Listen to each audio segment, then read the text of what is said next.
Nouvelle vidéo, mes amis. J'espère que vous allez bien et que vous avez passé un excellent week-end. Ça a pas mal bougé ce week-end et sur le marché crypto. On va analyser tout ça graphiquement, faire un point global sur le marché des devises, le marché boursier, le marché crypto, Bitcoin, Ethereum et bien sûr certains altcoins. Ça a chuté légèrement en ce lundi matin et on va analyser tout ça ensemble.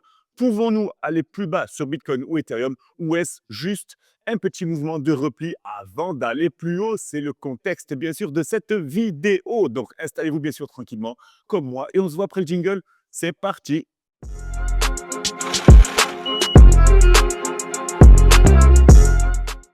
La vidéo commence, mes amis, mais avant ça, n'oubliez pas de vous abonner si ce n'est pas déjà fait pour ne pas rater nos 3 analyses hebdo chaque lundi, mercredi et samedi 18 h française. Un grand bravo pour votre engagement sur la vidéo analyse technique. Bientôt 18 000 vues, c'est énorme. J'espère que cette vidéo vous apporte ces connaissances nécessaires pour apprendre à vous projeter sur vos investissements. Vous avez des questions, vous n'hésitez pas bien sûr à me les poser. Je réponds à tous vos commentaires et merci pour vos retours. On attaque directement sur Bitcoin, toujours pareil, la régularité, la discipline, ça ne change pas chaque semaine.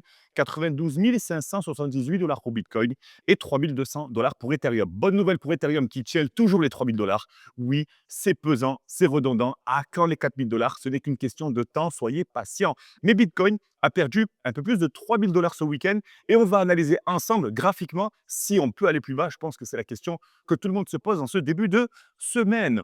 Un petit point rapide aussi sur les liquidations. La dernière chute, la chute de ce lundi matin, a provoqué 864 millions de dollars de liquidation côté trader. 864 millions de dollars se sont envolés du marché crypto et je vous explique pourquoi, bien sûr. Graphiquement, on y va tout de suite. Mais avant ça, on va sur le DXY, vous le savez, la force du dollar face aux autres devises. On veut que le dollar index continue de baisser pour donner plus de pouvoir aux investisseurs. Généralement, c'est comme ça que ça fonctionne. Le dollar index oscille autour des 100 points, c'est une bonne nouvelle. On se met en daily, donc une bougie égale une bougie égale une journée en daily, une bougie égale une semaine en weekly, hein, c'est la petite nuance. N'oubliez pas que vous avez la vidéo pour comprendre tout ça. Et on reste aux alentours des 100 points, c'est une bonne nouvelle. On ne doit pas bien sûr casser les 100,2 sur le DXY. On continue avec le marché boursier qui est en forme, hein, le SPX 500, le plus gros indice boursier américain, 6 940 dollars. L'actif, c'est une très bonne nouvelle. Les liquidités continuent de s'injecter au sein du marché boursier. Alléluia, ce n'est qu'une question de temps encore pour que ça se déverse sur les cryptos. L'indice de volatilité du SPX 500, le VIX, est au plus bas. Pas de volatilité à annoncer, c'est une bonne nouvelle. Et le Nasdaq est toujours aux alentours des 25 500 dollars. L'actif, c'est une excellente nouvelle. Je fais un petit point global rapide. On reste sur nos bonnes injections de liquidités. L'argent continue de s'injecter au sein du marché boursier. C'est une excellente nouvelle. Je ne le répéterai jamais assez, bien sûr. Mais il s'injecte également dans les métaux. C'est ce qu'on aborde tout de suite. Le gold a fait un nouvel ATH à 4 690 dollars. Excellente nouvelle pour le gold. Je vous rappelle que le contexte géopolitique et les guerres macroéconomiques, les guerres économiques entre certains pays, certaines nations profitent aux métaux. Les investisseurs fuient davantage les devises comme le yen, le yuan, le dollar, l'euro pour réfugier leur argent dans les meilleurs rendements, l'or, l'argent actuel et bien sûr Bitcoin, espérons tout simplement, c'est une question de temps encore une fois. L'argent a fait un nouvel ATH également, 94 dollars l'once d'argent, c'est une très bonne nouvelle. On continue avec la total market cap, 3,1 trillions de market cap, 3100 milliards de dollars, c'est ce que pèse aujourd'hui le marché crypto. Il y a eu une petite correction aujourd'hui, c'est ça, lundi 19 janvier 2026. Vous voyez des sommets et des creux ascendants. Donc là, on va faire un point de vue global. Hop, je vous remets dans le contexte. On est venu toucher les creux le 1 janvier 2026, on était aux alentours des 2,9 trillions de dollars. Je vous rappelle que depuis le 1 janvier environ, le marché crypto a pris presque 6% d'injection de liquidité, ce qui est énorme, hein, sur 2 000 milliards de dollars, 3 000 milliards de dollars, pardon. Et on fait des creux, des sommets, des creux, des sommets ascendants. C'est une bonne nouvelle. C'est-à-dire que la tendance haussière, creux, creux, S5 creux pour repartir plus haut, c'est ce qu'on attend, c'est ce qu'on doit analyser ensemble. Pour l'instant, on a une petite correction, regardez, hein, sommet, sommet, sommet, creux, creux, creux. Ce n'est qu'une question de temps, encore une fois, et on doit analyser tout ça. Maintenant, si vous voulez que je vous fasse le rapport avec Fibonacci, je vais vous le faire sur Bitcoin tout à l'heure. Vous allez voir pourquoi je pense que ce n'est qu'une petite correction avant un prochain pump. Avant ça, on va aller sur la Total 3 Market Cap. Vous le savez, c'est la Total Market Cap sans Bitcoin et Ethereum qui pèse aujourd'hui 862 milliards de dollars. On a une résistance bien psychologique aux alentours des 906 milliards de dollars. Vous le savez, la tendance est baissière depuis la TH. On reste aujourd'hui, on oscille, on va dire, entre les 900 milliards et les 832 milliards. Allons-nous retourner sur le support pour ensuite repartir et continuer d'évoluer en range? C'est ce qu'on va aborder dans les prochaines vidéos, je pense. Et il faut rester patient. On va sur Bitcoin, qui est très intéressant. Bitcoin, regardez, on est venu buter quasiment sur le premier arrêt de Fibonacci, la résistance est des 98 019 dollars. On est venu bien sûr corriger ensuite, donc le, après le contact sur résistance, pardon, des fois je cherche les mots les plus simples, on est venu buter et perdre presque 6%. Allons-nous aller plus bas? Selon moi, non. Pourquoi? Parce que selon la loi de Fibonacci, bien sûr, hein, on doit se fier à une loi. Regardez, hein, si je me mets sur le plus bas, ici aux 80 000 dollars, quand on avait fait un nouveau sommet ici aux 94 000 dollars, regardez ce qui s'était passé. Si je me mets en replay ici, imaginons que je me mette en replay. Est-ce que si je fais ça, ça fonctionne? Yes. Regardez-moi ça. On est venu buter les 94 700 dollars. On est venu corriger, donc le premier arrêt du retracement de la tendance haussière. Hein. On est monté, monté, monté, monté, boum. On est venu corriger et on corrige où? Ici, sur le premier arrêt de Fibonacci, c'était les 89 368 dollars. Je vous rappelle que la loi de Fibonacci est formelle. Tant que le premier arrêt est maintenu, tant que les 0,38 sont maintenus, la tendance reste haussière et c'est ce qui s'est passé. Regardez, si je vous fais un petit jump dans le futur, dans le présent plutôt, boum, on est ici. Donc, on a rebondi sur le premier arrêt pour aller faire un nouveau plus haut ici. Et maintenant, regardez ce qui se passe. On est dans un scénario similaire. Hein. On fait ça, on va chercher le nouveau sommet. Je prends mon petit aimant pour être un peu plus précis. Hop. Et regardez où on est pour l'instant. Pour l'instant, j'ai dit, on n'a pas encore touché les 91 306 dollars.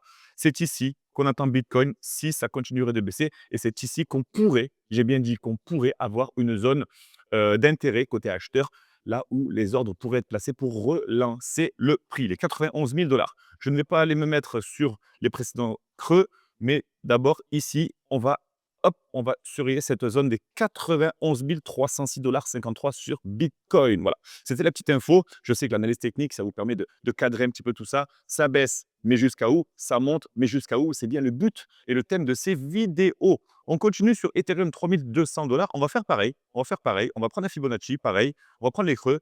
On va se mettre sur le précédent sommet ici. Hop. Donc, creux sommet.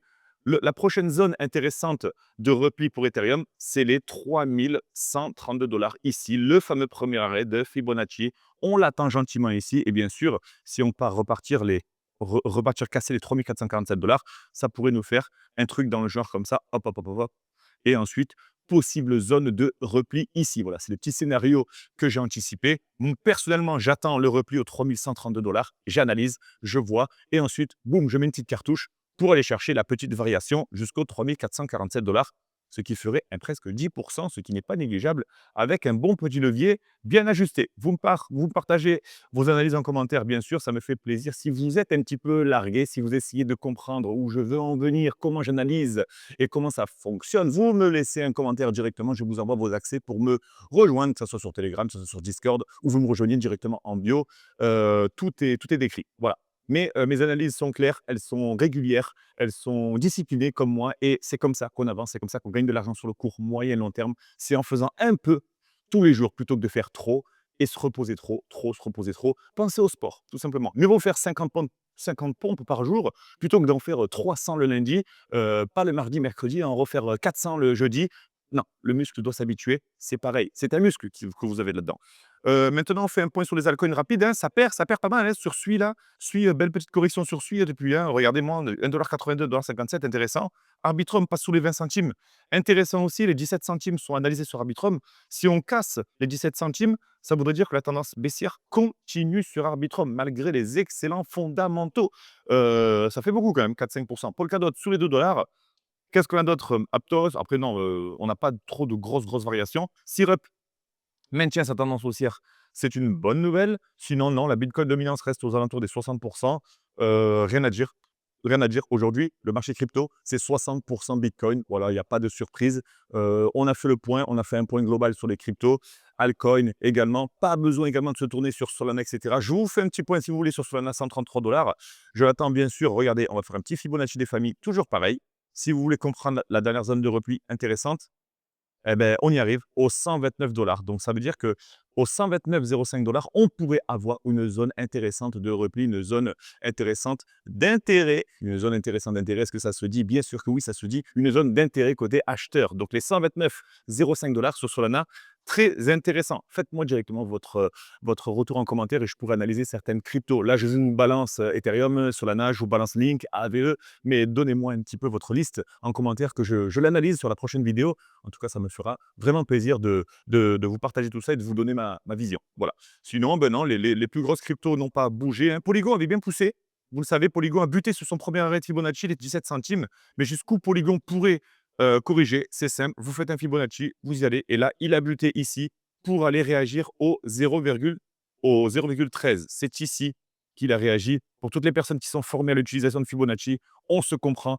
C'est comme ça qu'on arrive à détecter des zones d'intérêt, donc des zones, des points de vente et des points de rachat. Donc, rachat sur Polygon, bien joué aux personnes qui ont racheté du Polygon aux alentours des 13 centimes. Belle zone de réaction. Faites-moi vos retours en commentaire parce que maîtriser la loi de Fibonacci, il n'y a rien de plus fiable pour vous projeter sur vos investissements et surtout avoir une vision claire sur vos objectifs. Parce que vous achetez un Ethereum aujourd'hui, vous achetez un Solana aujourd'hui, mais quand le vendre et pourquoi? La loi de Fibonacci va vous aider à analyser tout ça et surtout prendre des décisions. C'est pour ça que je forme des personnes. Je forme des personnes à prendre des décisions et à continuer à être discipliné. Voilà, c'était la petite parenthèse terminée. J'espère que cette vidéo vous a plu. Pas besoin de partir dans tous les sens, pas besoin de vous présenter quoi que ce soit.